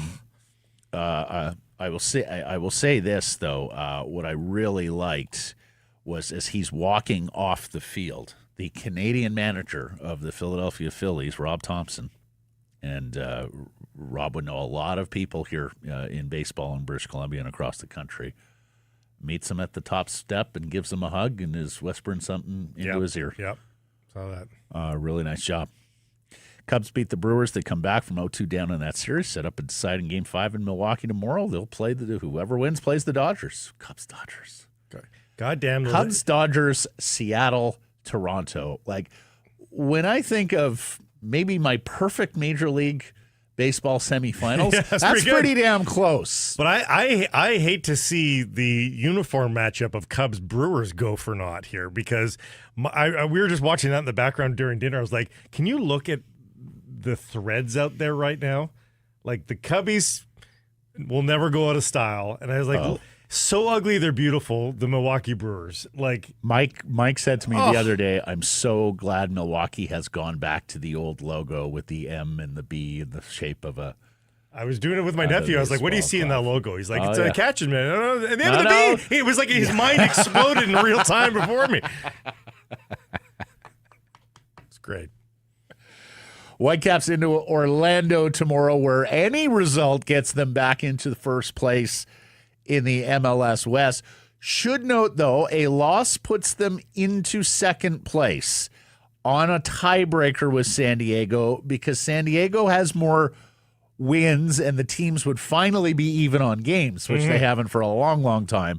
So Vancouver would be one win back in that scenario, but they currently have a large advantage on goal differential, which would be the second tiebreaker if it gets to that. Over them. They don't have over San Diego. They don't have a large goal differential lead on LAFC, who have invited themselves back into the party. So right, but if the Caps were to lose tomorrow, win next week, San Diego loses next week, and it's the two of them tied on points, they'd be even on wins.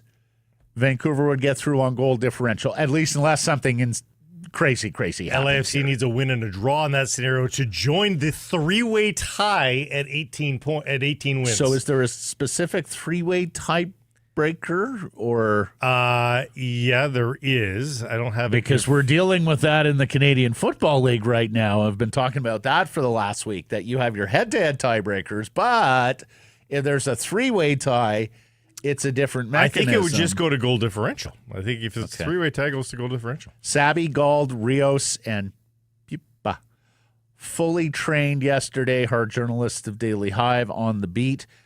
Brian White, Tristan Blackman, Ranko Veselinovic, Sebastian Schonlau, Sam Adekube, of course, did not. Most of those guys are gone for the season. Well, but they're working out in the gym, which is good. White, Blackman, and Schonlau can still play this year. But it's a really good sign for Adekube and Ranko that they're already at the working out stage. So like they'll be A-OK for the start of next Caps season. missing 5 players to international duty. Orlando technically missing 9, but some of those are youth internationals who don't play a whole lot. It's like 6 or 7 guys that they would typically use in an MLS regular season game.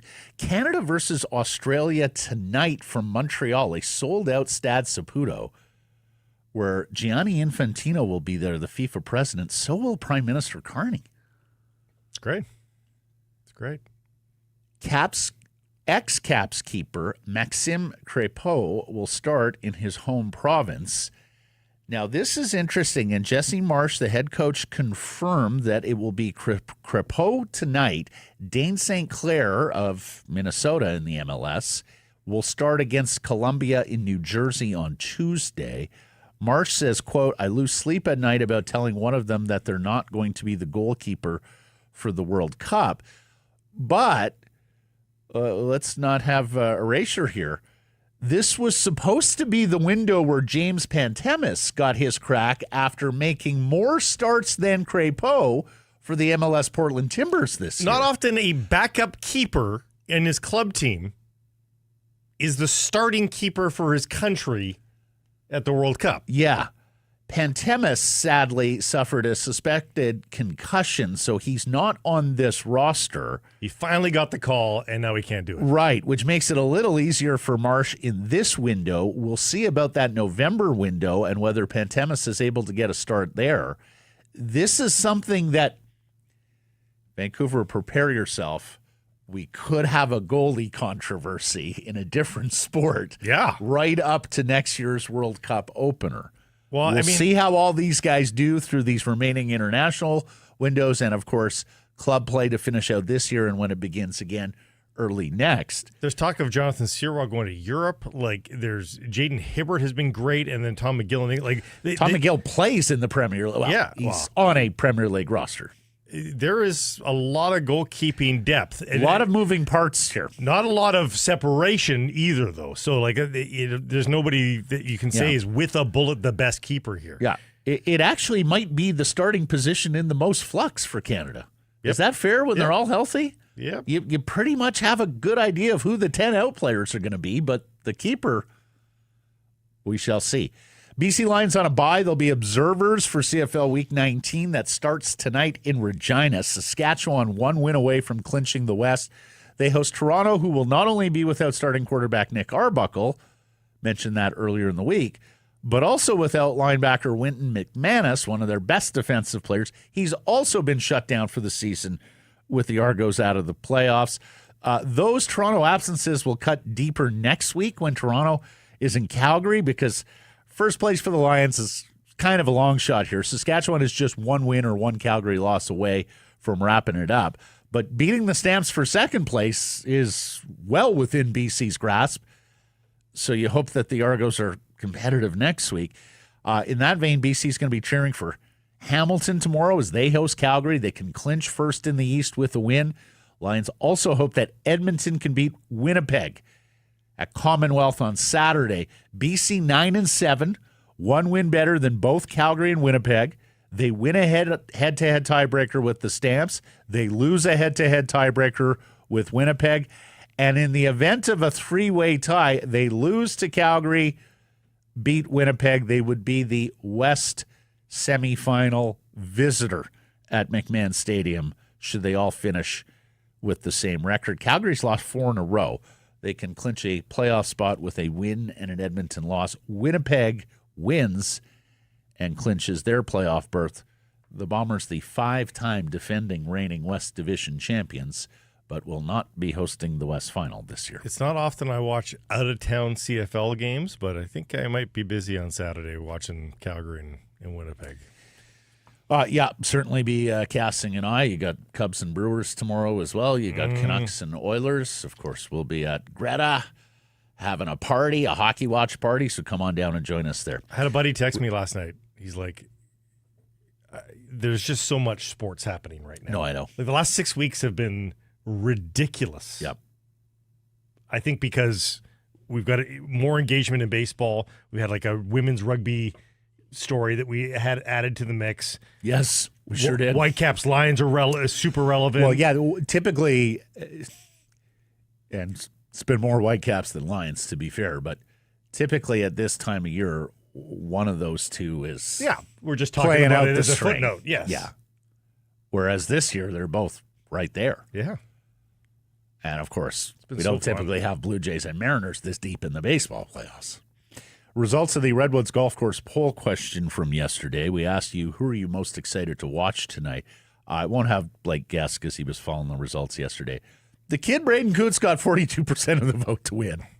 Yeah. Discovery. Quinn Hughes, 29%. Elias Paterson, 25%. Thatcher Demko, 4%. We talked about how goalies don't tend to bring people to the yard unless they're goalies themselves. And that's what Gui says. Hughes is always excited, but being a goalie, I'm most excited to see Demko playing and expecting a Vezina caliber performance. Well, pretty close. Maybe you're voting for Demko in today's poll. Yeah. For me, it's Petey, says Matt. I want to see his game, what his game is like now and that the preseason is done. And Andy says, cap space Andy was a little spicy. IMAX said the team MVP last year was Talk Quit.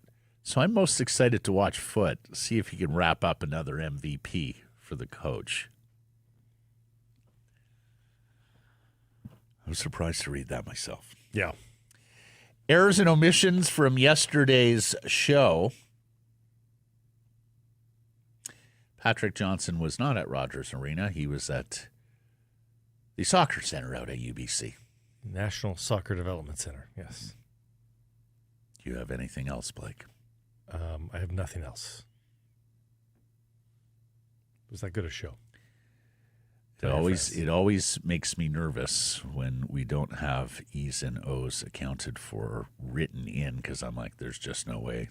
You'd like to find lots of errors for every show? I don't. I certainly don't want lots of errors. Yeah. But I do like when the listeners and audience keep us honest and find things. As a matter of fact, I'm going to add one to the proceedings here. It's not really an error or an omission, but when we were talking with Gaffar the other day, and he said, no player has more pressure on him in the NHL to start the season than Elias Pettersson, and we brought that up yesterday and agreed. Lance says, how about Stuart Skinner? I think that's a pretty good shout. I think Skinner is right there with Paterson in terms of pressure because they are linchpins to team success. The difference there is Stuart Skinner is, and this might help your argument. He might be playing for his NHL career. Well, the other difference is I don't believe there's any sort of miss the playoff concern there. No. Whereas but they'll be watching his EP40 process. isn't going. Yeah. Well, here's an omission for you. Okay. Matt the Carpenter wanted us to make a note. Boys, wondering if you can mention the upcoming BCHL Showcase in Abbotsford and Chilliwack, October 12th to 16th. We're pulling for the Powell River Kings in our billet, Mr. Blecher? There you go, Matt. The mention is there. Yep. Also mentioned lines are open in the Upper Bowl next week for Edmonton, Friday, October 17th. Final regular season home game. Of course, we're hoping for one of the playoffs as well. Thanks for joining us, everybody. Appreciate you spending some time connecting with the program. Please do subscribe to all our assorted channels, YouTube, and wherever you get your podcast. Follow on social. That's X, Insta, Facebook, TikTok, YouTube, Blue Sky. Live on many of those platforms, noon Pacific time weekdays. We'll go earlier on Monday, though, with the Thanksgiving holiday upon us. And please do support our the community sponsors you hear us talking about. Keep it local.